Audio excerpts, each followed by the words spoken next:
Good morning everyone.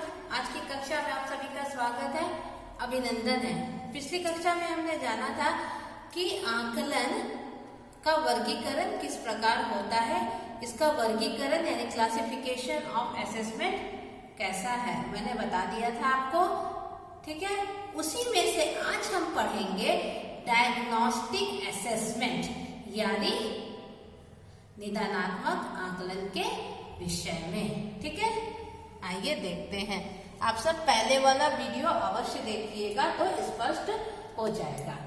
तो आकलन के वर्गीकरण के तहत दूसरा भाग है इसका निदानात्मक यानी डायग्नोस्टिक असेसमेंट। तो डायग्नोस्टिक असेसमेंट में क्या होता है, शिक्षक क्या करते हैं, बच्चों की पहचान करते हैं, बच्चों की पहचान करते हैं, पहचान कर उनका उपचार करते हैं। उपचार मतलब पहचान का मतलब क्या हो गया और उपचार का मतलब क्या हो गया, ये आप समझने का प्रयास कीजिए। ठीक है, तो पहचान का मतलब हो गया कि मैंने जो आपको 3 क्षेत्र बताया था। हाँ, पहला क्या था, संज्ञानात्मक यानी कॉग्निटिव, इसको हमेशा आप सब ध्यान में रखिएगा। दूसरा क्या था, भावात्मक यानी अफेक्टिव। तीसरा क्या था, क्रियात्मक या क्रिएटिव या साइकोमोटर क्रियात्मक। तो इन तीनों क्षेत्रों के तहत बच्चे में कितनी प्रगति हुई है, कितनी प्रगति नहीं हुई है, क्या कमी है, ठीक है, क्या कमी है, कैसे सुधार करना है, बस इन तीनों क्षेत्रों पर फोकस करके शिक्षक क्या करते हैं, बच्चों का आकलन करते हैं निदानात्मक असेसमेंट के तहत यानी डायग्नोस्टिक असेसमेंट के तहत। शिक्षक का काम होता है कि वो देखता है कि संज्ञानात्मक क्षेत्र में बच्चे की स्थिति क्या है, भावात्मक क्षेत्र में स्थिति क्या है और क्रियात्मक क्षेत्र में स्थिति क्या है। और पहले मैंने आपको बता दिया है कि संज्ञानात्मक क्षेत्र के तहत ये क्या ज्ञान से संबंधित होता है, मतलब बच्चे कितना समझ पाए हैं, नहीं समझ पाए हैं, याद कर पाते हैं, किसी कॉन्सेप्ट को समझ पा रहे हैं या नहीं, सब उनके ज्ञान से संबंधित यानी उनके मेंटल डेवलपमेंट से संबंधित है। अफेक्टिव डोमेन का मतलब क्या होगा, भावात्मक क्षेत्र का, जो मैंने आपको पहले बताया था कि जो पाठ बच्चा पढ़ रहा है उससे कितना जुड़ पाया है,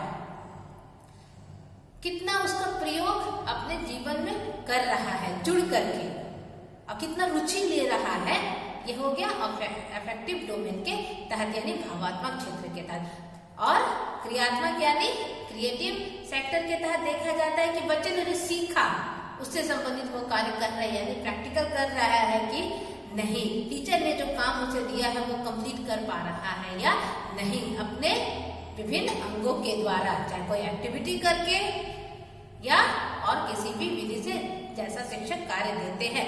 तो डायग्नोस्टिक असेसमेंट में टीचर का बस एक ही उद्देश्य रहता है कि तीनों क्षेत्रों में बच्चों की प्रगति कितनी हुई है उसको पहचानना और प्रगति के अनुसार कार्य करना। यदि मान लीजिए कि बच्चों की प्रगति बेहतर, कुछ बच्चों की मान लीजिए 40 बच्चे में 10 बच्चों की प्रगति बेहतर नहीं हुई है, ना वो बेहतर से समझ पा रहे हैं, ना सही ढंग से प्रोजेक्ट कर पा रहे हैं, ना होमवर्क कर पा रहे हैं और ना इस पाठ में रुचि ले रहे हैं जो टीचर पढ़ा रही है, तो टीचर क्या करेगी, विभिन्न रणनीति अपनाएगी, विभिन्न शिक्षण विधियों का प्रयोग करेगी, रिमीडियल क्लास देगी, इंटरेस्टिंग मेथड से पढ़ाने का प्रयास करेगी।